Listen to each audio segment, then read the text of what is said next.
We have a warrant. Step aside right now. Show me the warrant first. We don't have to show you anything. Move. Actually, you do. What you just heard is the sound of 3 police officers walking straight into the fight of their lives. At 7:15 a.m. on a peaceful Saturday morning in Philadelphia, 3 officers from the narcotics unit believed they were about to execute a routine drug raid. They thought they were untouchable. They thought the woman standing behind that door was just another citizen who would tremble at the sight of badges and tactical gear. They were wrong. Dead wrong. The woman who opened that door wasn't afraid. She wasn't intimidated. She was Assistant United States Attorney Jasmine Carter, one of the most relentless, brilliant, and feared prosecutors in the entire Eastern District of Pennsylvania. A woman who had already sent 14 corrupt police officers to federal prison in the past 3 years alone. A woman who had dedicated her entire career to hunting down those who abused the very power they swore to uphold. In the next 23 minutes, she would do what no one expected. She would dismantle their lies, expose their illegal tactics, and set in motion a chain of events that would end careers, trigger federal charges, force an entire police unit to be investigated, and ultimately cost the city over $18 million in settlements. This is not just a Bodycam story. This is a story about courage in the face of raw power. This is a story about a Black woman who refused to be silent when the system came for her. This is justice served in real time. Before we go any deeper into this incredible confrontation, where are you watching from right now? Drop your city or state in the comments.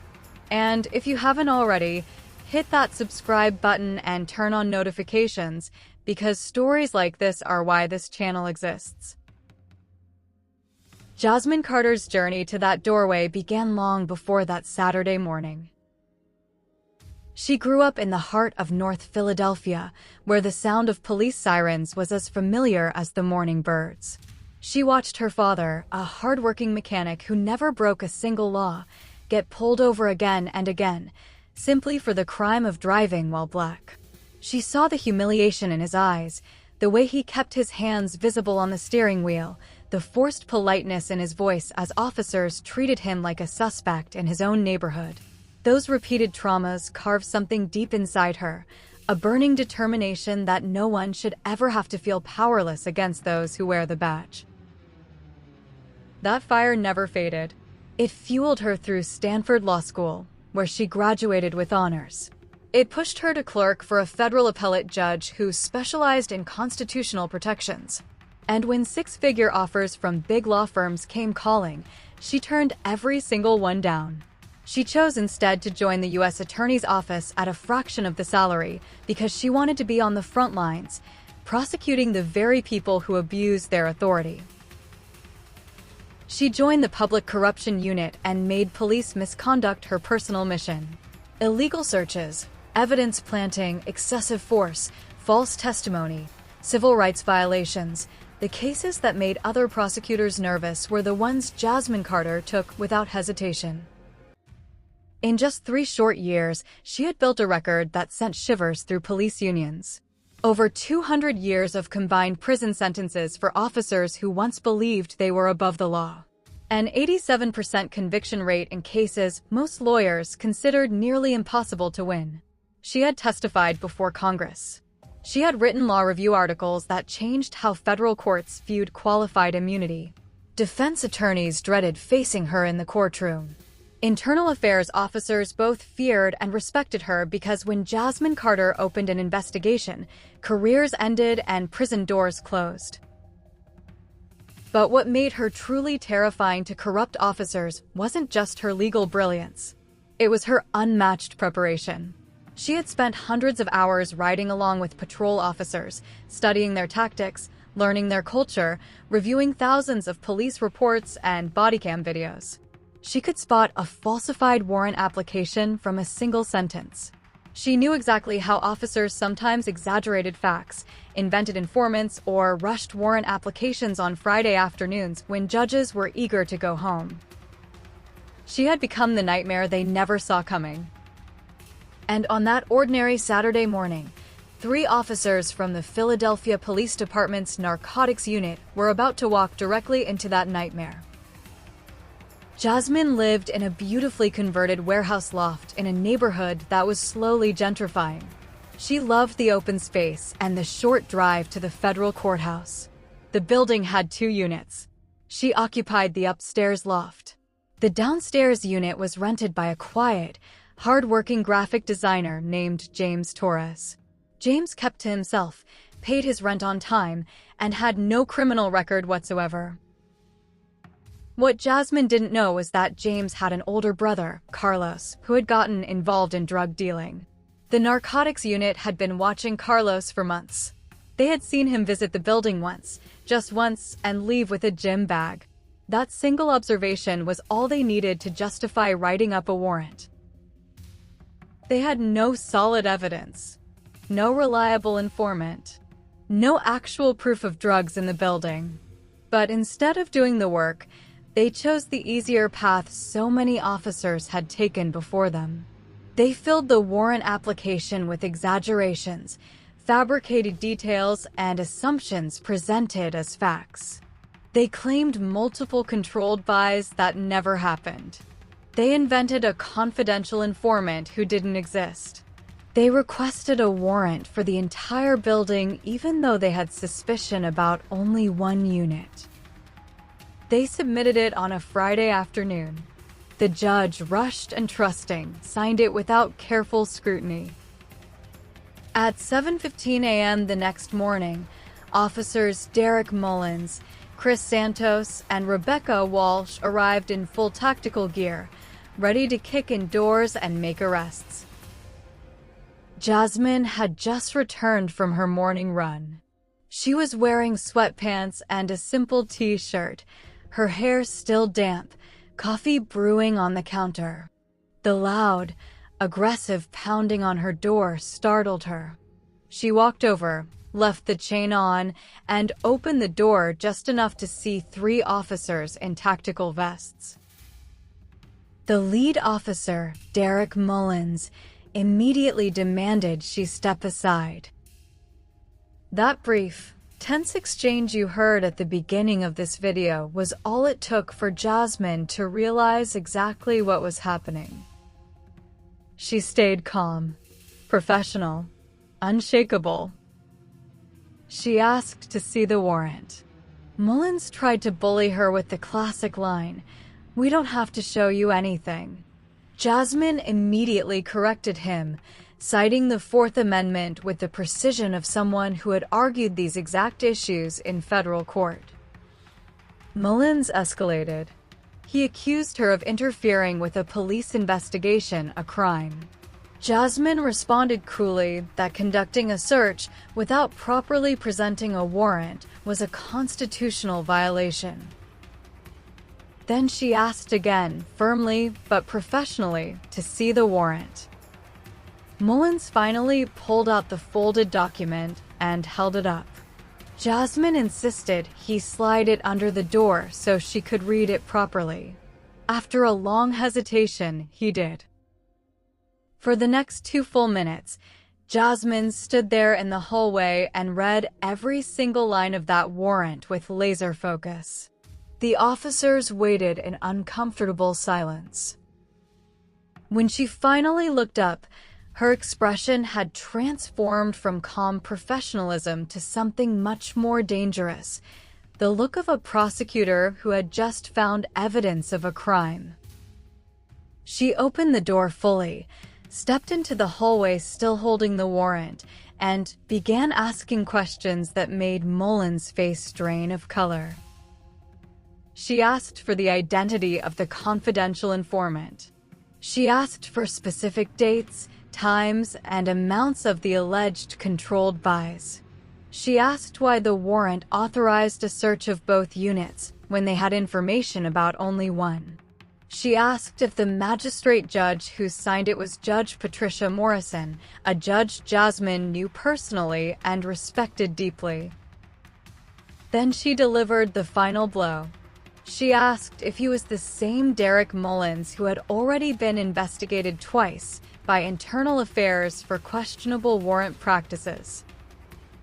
The silence that followed was deafening. Jasmine then gave them a clear choice: walk away now and face an internal investigation, or continue with this defective warrant and face federal criminal charges for deprivation of rights under color of law, charges that carried up to 10 years in prison each. The three officers looked at each other. Mullins looked at the warrant in Jasmine's hand. He looked at the woman standing before him, calm, composed, and armed with the full weight of the United States Department of Justice. For perhaps the first time in his career, Derek Mullins made the smart decision. He told his team they were leaving. Jasmine kept the original warrant as evidence and calmly suggested that his sergeant contact her office if they had any questions. The officers left without another word. But Jasmine wasn't finished. The moment the door closed, she made 3 phone calls that would change everything.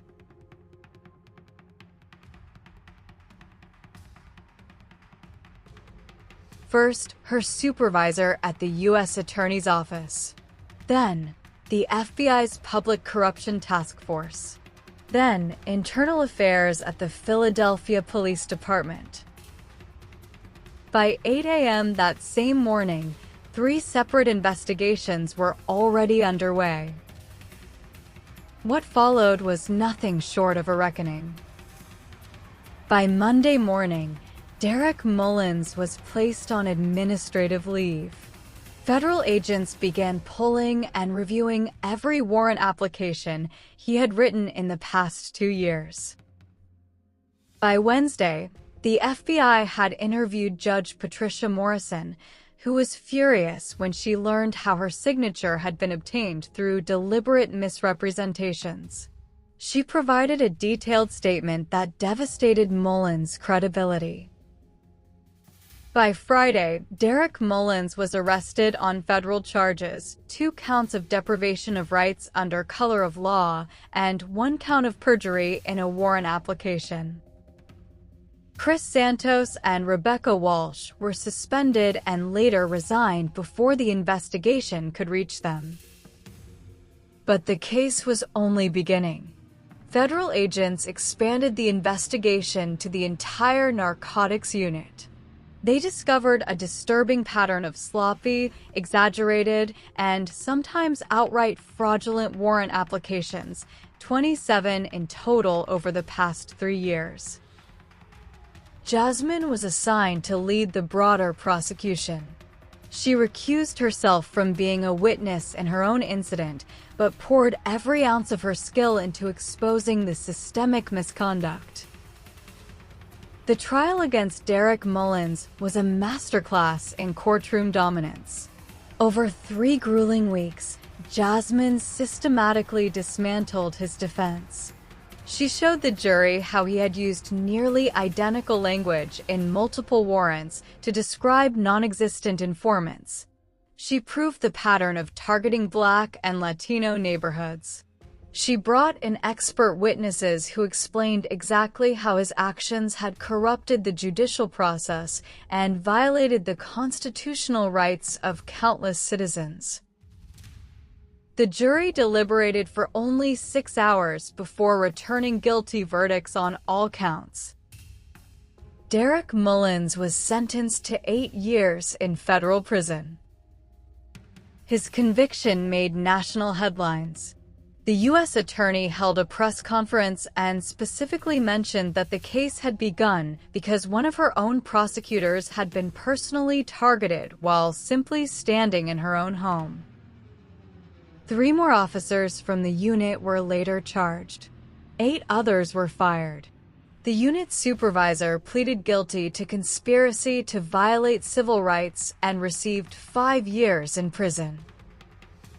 The Philadelphia Police Department was forced to implement sweeping, court-ordered reforms, Every single warrant application now required review by a legal advisor. Officers had to complete a 40-hour constitutional law training course. Body cameras became mandatory for all warrant executions, and an independent auditor was brought in for quarterly reviews. The city faced a wave of civil rights lawsuits. The total settlements exceeded $18 million. All of this happened because one woman, one brilliant, courageous black woman, refused to step aside when 3 armed officers showed up at her door with a defective warrant and tried to intimidate her. Jasmine Carter paid a personal price. She received death threats. Racist messages flooded her inbox. She had to increase security at her home, but she never wavered.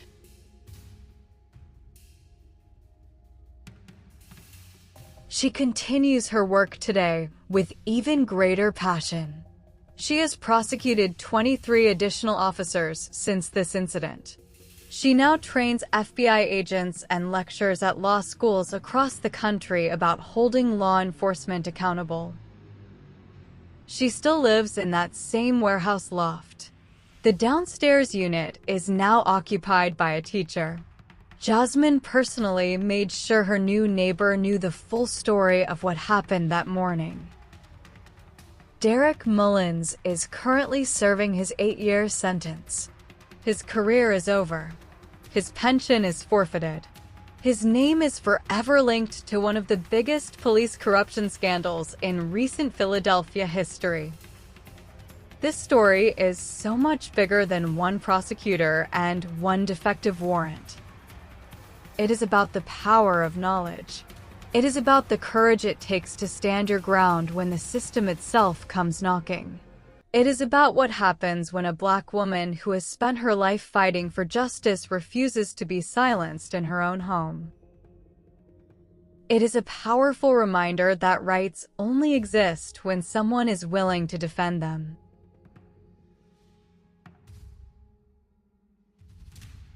If this story moved you, angered you, or inspired you, please hit that like button, leave a comment below, and share it with someone who needs to see it. What's one thing you're taking away from Jasmine's story today? Drop it in the comments. Subscribe and turn on notifications so you never miss another raw, unfiltered body cam justice story. We'll see you in the next one. Stay safe out there, and remember, when they come for your rights, stand tall, speak clearly, and never back down.